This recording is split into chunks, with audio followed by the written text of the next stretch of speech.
Tooth paste లో చూసినట్టయితే చాలా రకాల కెమికల్స్ ఉంటాయండి. జనరల్ గా ఎవరం గమనించాం మనం. టూత్ పేస్ట్ లో ఒక టైటానియం ఆక్సైడ్ అని ఒక కెమికల్ ఉంటుంది. ఇప్పుడు 2012 లో కూడా దాని మీద study that can cause ADHD.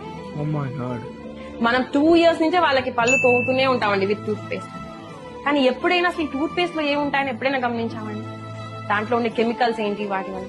ఎందుకంటే చాలా రకాలైన కెమికల్స్, ట్రైసోక్లాన్ అని, సోడియం లారల్ సల్ఫేట్, ఏదైతే దానికి నురగొస్తుందో దీని వల్ల మనకి ఎండోక్రైన్ అనేది డైరెక్ట్ గా ఎఫెక్ట్ అవుతుంది.